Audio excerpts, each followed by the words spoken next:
Hello, I'm Dr. Stephanie Reno, a clinical social worker and the Director of Clinical Practice and Training at Cohen Veterans Network, a national not-for-profit network of mental health clinics for post-9/11 veterans and military families.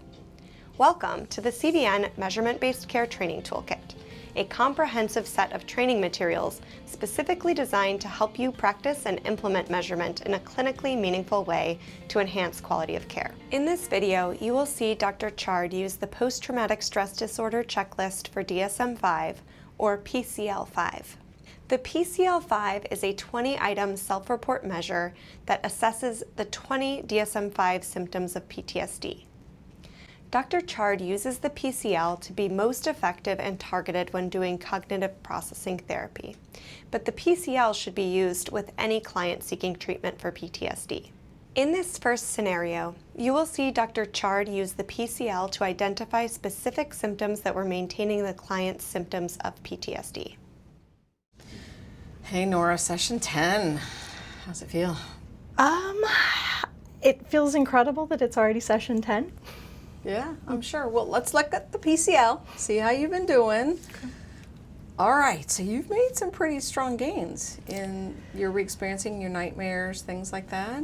I have slept through the night. I don't wake up sweating. I have had dinner out like twice this week. Way to go! So, yeah. That's amazing. But I noticed that your negative thoughts and feelings are still high, and you're also doing a lot of avoiding, it looks like. I'm focused on a lot of things are better. And I've really noticed some of the things that we've talked about. I've done a lot of work around trying to sleep and trying to kind of be aware of myself. It seems like there are some areas that I just can't quite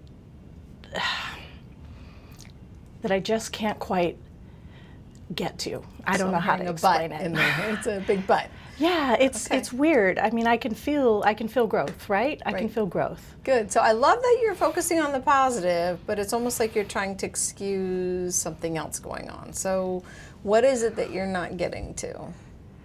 I don't know why I can't move forward in my life. Oh, wow. You know what? That isn't a stuck point we've talked about before. Can we phrase that in a stuck point? So it's I don't know why, and let's put that N back in there. I don't know why I'm stuck in this place. So I'm stuck in this place. Okay, so let's add that to the log first off, right? I'm stuck in, how does that feel? Does that feel like? It feels sad. It feels sad. Okay, so I'm stuck in this place. So let's dig a little deeper. I'm stuck in this place would be one, but what else goes with that? If you think about getting better and you think about doing this work, what does that bring up for you? Any thoughts? I mean, I think that's where, like, I get excited. I've told myself all these stories about when I get better, who I'm gonna be, right? Mm-hmm. Like, I'm gonna be going out and I'm gonna be this person I was 8 years ago, 7 years ago. And I have this vision of myself of being excited and happy and having a job that means something. And I feel like the closer I get and the more work we do, I feel like I should be getting there. Oh, another one. I should be closer to where I thought I would be? I should be closer to where I thought I should be. So let's do that one. I should be closer to where I thought I'd be. Why don't we do this? Since these are somewhat of new topics for us, we haven't talked a lot about your fear of the future and going forward. Why don't we go ahead and add these to the log, but let's look through the sheets that you did and then also look to doing some work on these stuck points in particular. How does that feel? And see if that doesn't help move some of these PCL points. Okay? Yeah. All right. I think we got our session content for today. I didn't think we were going to have a lot to talk about. Okay. In this next scenario, you will see Dr. Chard use the PCL to identify lack of progress and uncover an additional trauma impacting the client. So let's take a look at the PCL this week. It looks like the scores are about the same as last week. I'm not seeing much change. And actually, if we look kind of at your chart, it looks like we've been maintaining, we had a nice drop at the very couple first sessions, but now the last, 5, 6, 7, it's been staying about the same. Talk to me. So I don't want you to feel bad. I feel like I want you, like I'm doing the homework and I'm going home, and there are definitely things that feel better, but I still have just really incredible, intense nightmares. Yeah. I still feel immensely uneasy, and it feels like no matter kind of what we do, I just kind of can't seem to get to that place where I'm comfortable. Okay, okay. Well, the first thing we need to address is any stuck points about how I feel, right? So do you have any stuck points about what doing this for me or making me feel good or anything like that we should add to the log? Well, I mean, you're taking all this time and you're being so helpful, and I want you to know that I'm taking it seriously, Yeah. and I don't like having scores that aren't moving. Yeah, I hear that. So this is more about how you're feeling of wanting to make sure it's worthwhile and you're not getting better. Okay, okay. Well, then let's take it apart. You mentioned a couple of categories. You're still having nightmares. What are the nightmares about? So when I can remember them, it's like I'm in a vehicle. It's not necessarily like a convoy. It's not necessarily during a blast. It's just I'm in a vehicle and it's going super fast. Like last night, it was going super fast, and I was in the back seat and I couldn't control it, and I was the driver, but I couldn't reach the steering wheel, and it was so dark, and it just I can't explain the stress I felt when I woke up. It was probably 2 in the morning, and I couldn't go back to sleep, and it just felt awful. All right. So let me ask you something.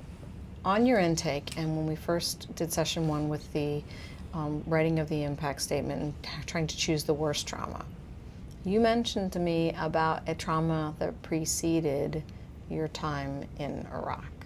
Do you remember that? You mean the carjacking? Mm-hmm. I mean, I barely remember it. It was like when I compare it to what happened in Iraq, where nobody got hurt in the carjacking. The guy pulled me out. It was over before it started. I had a broken wrist from hitting the ground, and then it was over. And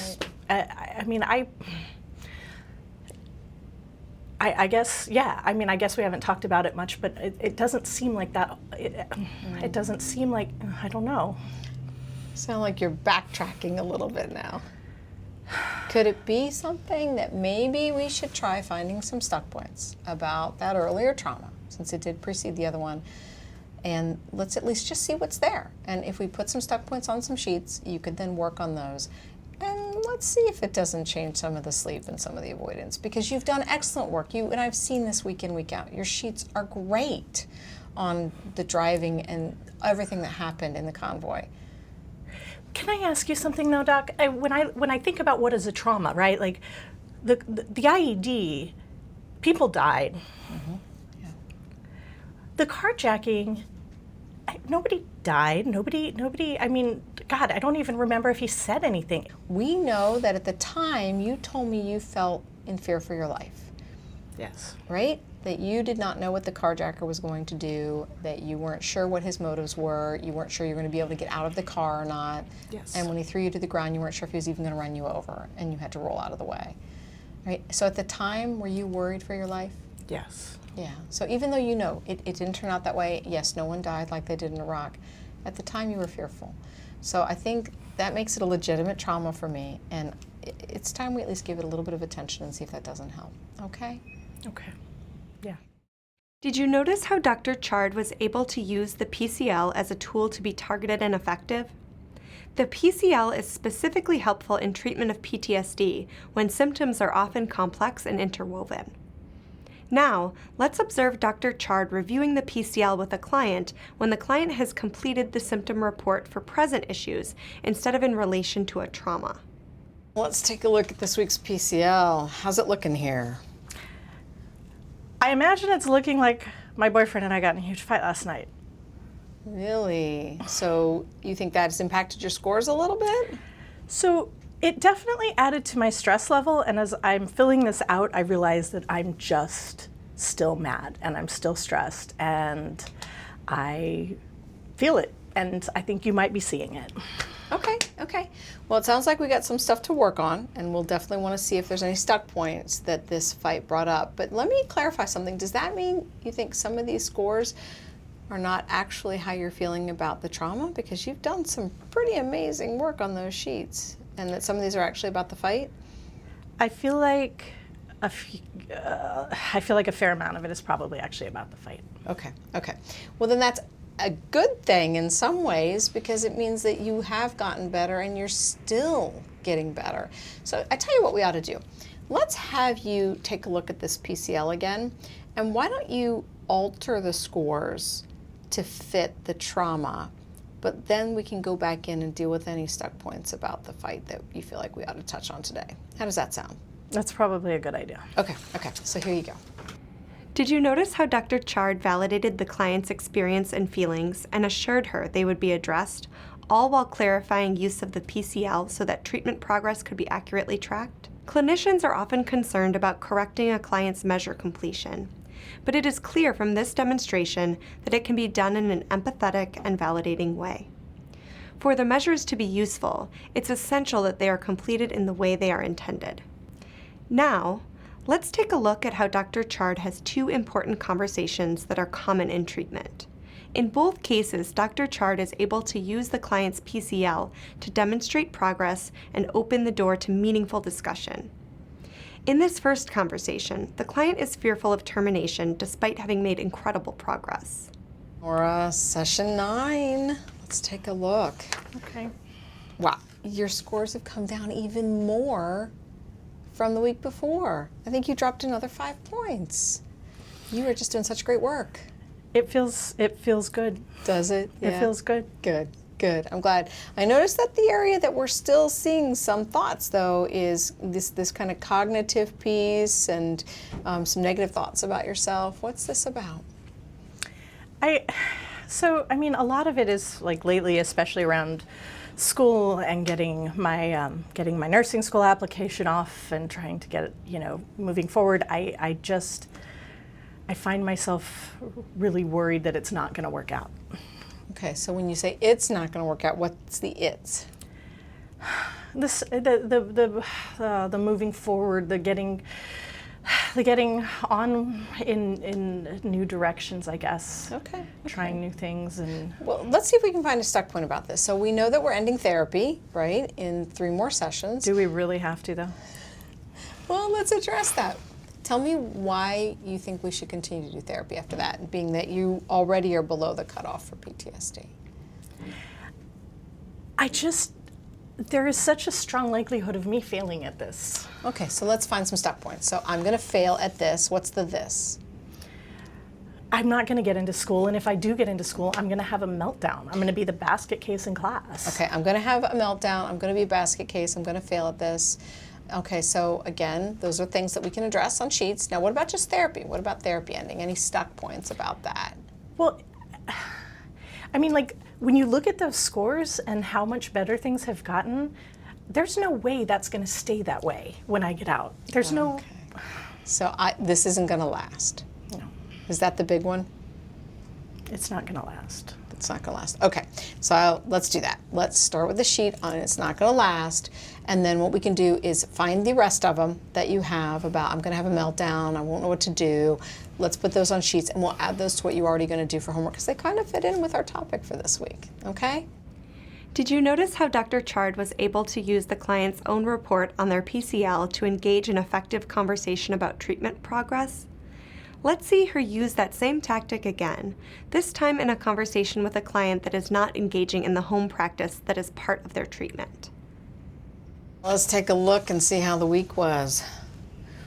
It actually looks like some of your scores went up a little bit. Yeah? Yeah. All right, well then let's take a look at your homework. Let's see what you did, and that'll give us maybe an indication about what's going on. So I did not bring it? You didn't bring it, and did you do it and didn't bring it, or? So I didn't do it. Okay, tell me about that. I still have a hard time. I'm not 17, and I felt weird about taking out homework assignments, and my husband was at the house, all week, and I just didn't feel like I had a place to do it, and I just didn't. I'm sorry. Okay. Well, let's talk about something. We've mentioned avoidance in the past and how avoidance sometimes can slip in without us knowing, and there can be 100 reasons we come up with for not doing our homework. Do you think any of this might have been a little avoidance coming in? Not finding a place to do it on your own? I mean, I definitely didn't relish the feeling of doing it, and I think every time I thought about doing it, I just felt like I wanted to do something else. Sure. Sure. Well, I think one of the things that we maybe want to do is remember our old ABC sheet? Let's do an ABC sheet on this, since this was something you were going to work on for homework this week, because I noticed when you were doing the sheets, those scores were coming down. And I'm wondering if maybe we can do a sheet first off on all the thoughts and feelings about having to do your homework. Okay, maybe we can find a stuck point in there. What do you think? Yeah. Okay. Yeah. So if we start at the beginning with having to do your homework, where do you go from there? Honestly, my immediate thought is it's not going to do anything. It's not going to do anything. Okay, well then we can immediately challenge that with what evidence do we have from your prior PCLs? I mean, I don't remember what it was over the last couple of weeks, but I do know it was probably better than it was this week. Yeah, yeah. Well, and that's why we're going to make that chart for you every single week, so that it's not just what I think or what you feel or what you think. We'll actually see the evidence of what your symptoms actually look like. Okay? All right. Sound good? Yeah. If you notice, in these conversations, Dr. Chard was able to quickly focus the session on important issues while keeping it client-centered and warm. For additional exercises to implement measurement-based care in your practice, look to the accompanying practice guide.